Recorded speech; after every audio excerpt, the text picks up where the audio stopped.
Headlines प्रायोजक राम बंधू लोणचे. आता प्रत्येक जण जिंकेल. दादांचा संयम जरा थोडासा कमी झालेला मला वाटतोय, त्यामुळे ते बोलतायत, पण 15 तारखेनंतर नाही बोलणार. या सगळ्या सुधारणा माझ्या पुण्यामध्ये झाल्या.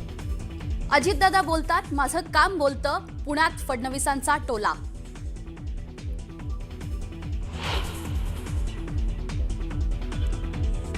ठाकरे बंधू माझ्यामुळे एकत्र आले. आता पवार बहीण भाऊ एकत्र येतात का हे 15 तारखेनंतरच कळेल. पुण्यातील मुलाखतीत फडणवीसांचं वक्तव्य.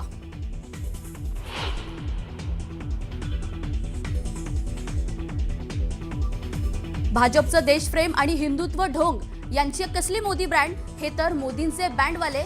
उद्धव ठाकरेंची भाजपच्या जिव्हारी लागणारी टीका.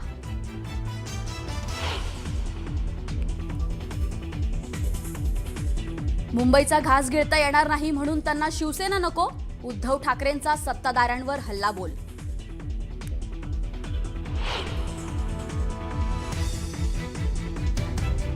भाजपनं मुंबई राज्यासह देश विकायला काढला. सगळे उद्योग अदानींना दिले. राज ठाकरेंचा भाजपवर घणाघात. शिवतीर्थावरील सभेतून राज ठाकरेंचं पुन्हा लाव रे तो व्हिडिओ. मुंबई राज्य विकायला काढलं. देशातले सगळे उद्योग अदानींना दिल्याची टीका.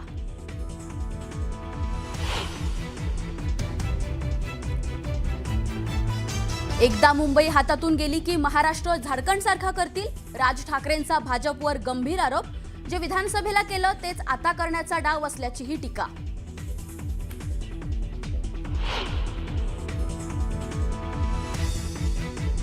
भुजबळांना जेलमध्ये टाकलं. अजित पवारांविरोधात बैलगाडीभर पुरावे घेऊन गेले होते. आता मांडीला मांडी लावून बसलेत. राज ठाकरेंचा मुख्यमंत्र्यांवर हल्लाबोल.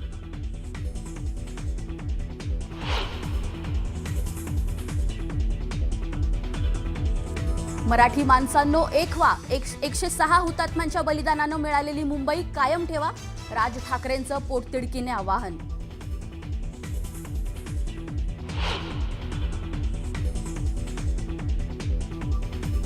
बुलेट ट्रेनला माझा आजही विरोध. बुलेट ट्रेनच्या शेवटच्या स्टेशनला सिटी उभारली जात आहे.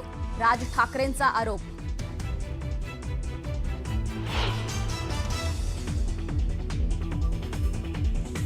मुंबईतील विमानतळ बंद करून ती जागा विकण्याचा उद्योगपतींचा डाव. मनसे अध्यक्ष राज ठाकरेंचा आरोप.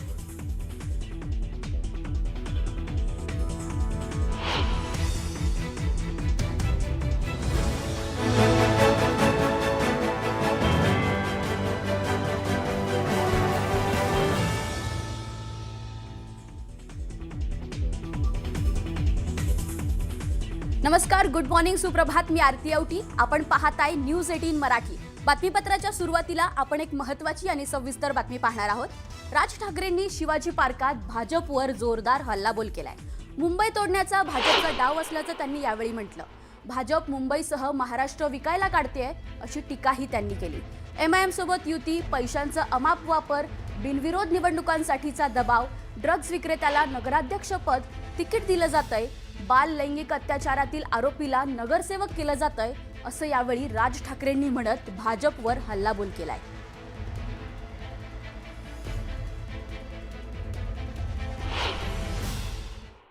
अकोटमध्ये भाजपने MIMशी युती केली. बदलापूरमध्ये भाजपने काँग्रेस बरोबर युती केली. 66 जण बिनविरोध निवडून आले. बिनविरोध म्हणजे तिकडच्या मतदाराचा अधिकारच काढून टाकला. ते मतदारच नाही करू शकत. आज 66 आहेत. हे पुढे आकडे वाढत जाणार. त्याला कळलंय की काय प्रकारचे आपण कशा प्रकारे लोकांना विकत घेऊ शकतो. वाईट या गोष्टीचं वाटतं विकले जातात. तुळजापूरमध्ये विनोद गंगणे नावाचा एक ड्रग्ज मधला रॅकेट मधला एक माणूस, ड्रग्ज रॅकेट मधला, त्याला भाजपने तिकीट दिलं. ड्रग्ज विका, काही विका, पुढच्या पिढ्या बर्बाद करा, काही फरक पडत नाही. पण ड्रग रॅकेट मधला एक माणूस, त्याला भारतीय जनता पक्षाने तिकीट दिलं तुमच्या नाकावर टिचून. तो एक आता बदलापूरला तुषार आपटे, बलात्काराच्या केस मधला आरोपी, बलात्काराच्या सगळ्यांना माहिती आहे, नगरसेवक केलं. लहान मुलींच्या वरती बलात्काराचा आरोप असलेला माणूस, त्याला भारतीय जनता पक्षाने नगरसेवक. आली कुठून हो हिंमत? पुढची महत्त्वाची बातमी पाहू. शिवतीर्थवरील ठाकरे बंधूंच्या संयुक्त सभेत राज ठाकरेंनी भाजप आणि अदानींवर जोरदार हल्लाबोल केलाय. भाजपनं मुंबई महाराष्ट्रासह देश विकायला काढल्याचं राज ठाकरेंनी सांगितलंय. 2014 नंतर देशात आणि राज्यात अदानींचं साम्राज्य कसं वाढत गेलंय याची माहिती त्यांनी एका व्हिडिओच्या माध्यमातून दिली आहे. मी आता फक्त एक पहिला मॅप मी तुम्हाला भारताचा दाखवतो, 2014चा. दाखवा रे.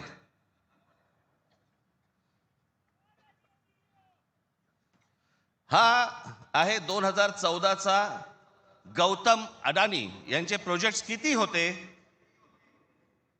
हे तुम्हाला दाखवणार आहे. 2014ला पंतप्रधान नरेंद्र मोदी पंतप्रधान व्हायच्या अगोदर गौतम अडानी कुठे होते.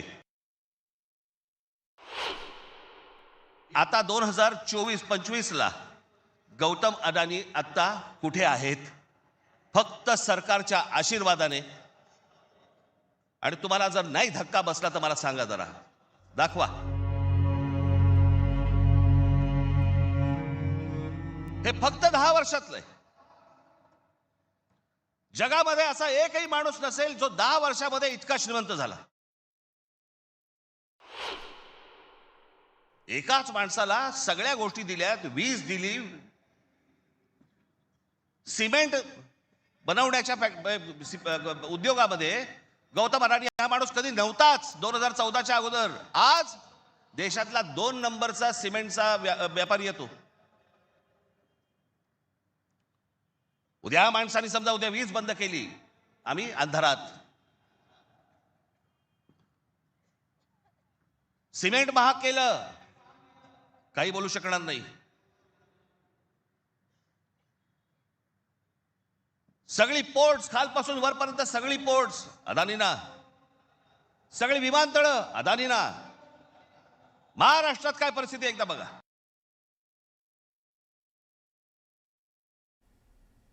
पुढची बातमी याच संदर्भात.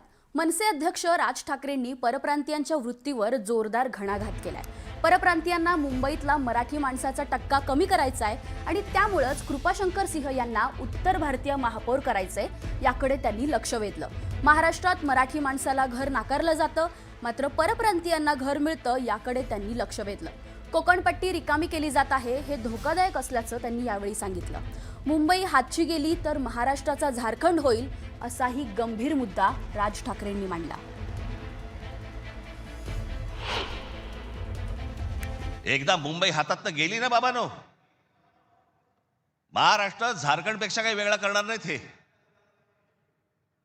मुंबई ही तुमची राजधानी आहे, मुंबई ही तुमची ताकद आहे. पण जो मस्तवालपणा जो अंगामध्ये शिरलेला आहे यांच्या, की आम्ही काहीही करू, कुठूनही मतं आणू, जे यांनी विधानसभेला केलं तेच करण्याचाही आता पण प्रयत्न करणार. काल एक कोणतरी उत्तर भारतातला माणूस बोलत होता, म्हणे मुंबईमध्ये म्हणे नोकऱ्या जर घ्यायच्या असतील महानगरपालिकेमध्ये तर इथल्या स्थानिकांना उत्तर भारतीय लोकांना दिल्या पाहिजेत. हे बाहेरून येणारे म्हणे कोल्हापूर, सातारा, सांगलीवरून येणारी माणसं हे बाहेरच्या लोकांना द्यायची नाहीत म्हणून. बाहेरची लोक म्हणजे आमच्या सातारा, कोल्हापूर, सांगलीमध्ये येणारी आता हे बाहेरची लोक झाली आणि हे आतले.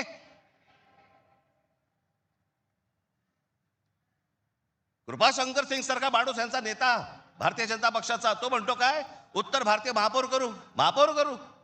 यांची हिंमत कशी होते हो बोलायची. आपण जाऊन बोलू शकतो का तिकडे? मराठी माणसापासून गुजराती बाजूला करायचे, आता ही लुंगी अंडी इकडनं तमिळ बाजूला करायचे, अजून कोणतरी युपी मधनं बोलवायचा त्याच्यात अजून ते बाजूला करायचे.